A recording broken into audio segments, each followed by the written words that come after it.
Rossi, Henry, thanks for joining us ahead of tomorrow's game at the Hive against Doncaster Rovers. Back-to-back wins and good wins at that. How's confidence been in the camp this week and how's training gone? Very good. Training's been excellent this week. Boys in a very, very good place. The intensity in training's been excellent, even with the adverse weather, as you call it, the snow out today. Really switched on. Really looking forward to it tonight. In terms of the kind of confidence aspects, you want to keep it at the right level without kind of overconfidence, I suppose, from your point of view. Yeah, of course. No, we want to go into the game with a positive mind frame, but we've also got to be aware of the threat that Doncaster pose. They're an excellent team. They're top of the league for a reason. They move the ball very well. They're coached very well, and we need to be on it. Obviously, up at theirs, it was 3-2, a pretty gut-wrenching defeat in the last minutes. Is that something you can take into account? What happened in that game? Was too much change between now and then for both clubs? They were scrabbling a bit now, but are flying at this point.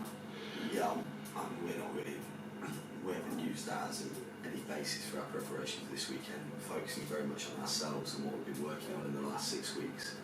In terms of expectations of the performance as a team and individual role and responsibilities and how that fits into the team performance. So that's very much been the message that we've been delivering to the players and working with the players on throughout the week, and we'll continue for Saturday and we'll continue into next week as well in preparation for the Newport game. Obviously, had Doncaster to watch. What kind of threat do they pose? What have you learned about them? Well, they move the ball very well. They move very quickly.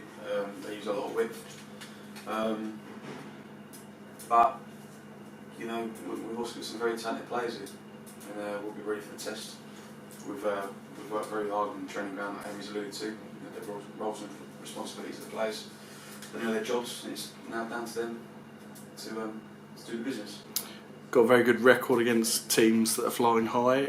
Is that something that you can read into? Is there a kind of underlying reason for that, or is that just that Barnet performed well on those occasions and got the result that their performances merit, do you think?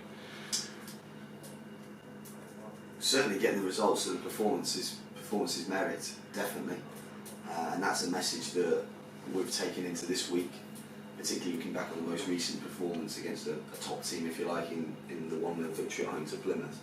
We're looking to go and replicate our performance in that possession this weekend against Doncaster in relation to, you know, getting up for big games or anything like that. You know, the players have shown that they can get up for any game. You know, whether it be a big game at home or a fight against a team lower in the division away from home. They've shown the capabilities to go and win games of football regardless of circumstance, and I'm sure they'll do the same again this Saturday. Obviously, at Orient last weekend, Jamie Stevens came off early on, Josh Vickers came in, and I think the defensive four kind of protected him quite nicely, but you must have real confidence in both those guys, that they've both got real quality, and whoever plays on Saturday, it's not a great issue for you, I imagine. No, listen, we're very lucky to have two goalkeepers of very high calibre. Really unfortunate with James' injury, but you know, Josh came in and did very, very well. And that's excellent for the 10 outfield players in front of him. And at this stage, having brought in the guys you've brought in, do you feel that you've probably got the best competition for places and the best depth that you've had in the time that you two have been in charge? Without doubt.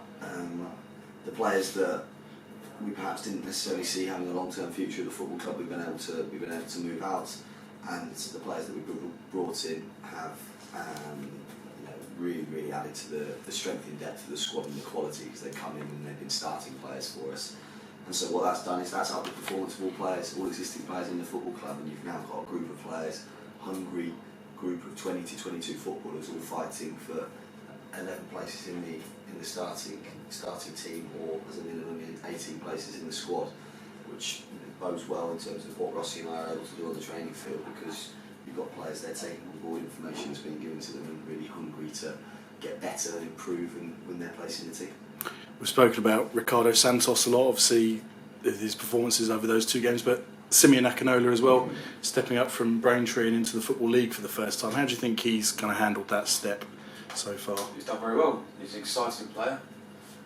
He's a player that we feel we can work with. He's very receptive the way he learns.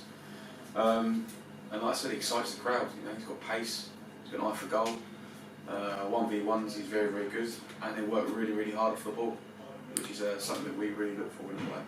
And it feels at the moment with Simeon coming in, we know the threat that John offers. Nana's come in and got 2 assists in 2 games. Mauro's thriving on the right-hand side. There are kind of threats from all areas now, which has got to be really encouraging for you guys. Yeah, I mean, one of the big things we talked about is making sure that we're not a one-dimensional team, and we're looking to be threatening in relation to our performance across all areas of the pitch. And you've mentioned some names there, but talked about what Curtis and Jack have offered from central midfield as well, and other players who've had important performances.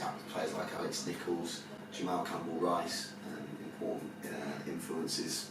Alex thinking back to Yeovil, Jamal played well in the first half against Luton, and an important part to play at the end of the Cheltenham game. So these are all players that are of great value to us, and as you alluded to earlier, just a couple of signings suddenly picks everybody's performance up because there's greater strength in depth, so suddenly we now get an extra 5 or 10% from all players, which stands us in good stead, like I said, for not just a good performance this Saturday, but good performances between now and the end of the season. And finally, Rossi, is there any update you can give us on the injury front? Not really, no. I think it's what was said last week. As you know, the long-term absentees of Sean and Michael. We saw Tom Champion come back in against Leighton Orient, which is a real big bonus for us. And James Biggs was working very hard to get back in. Did full transition on Thursday, which is excellent. Fantastic, thank you very much.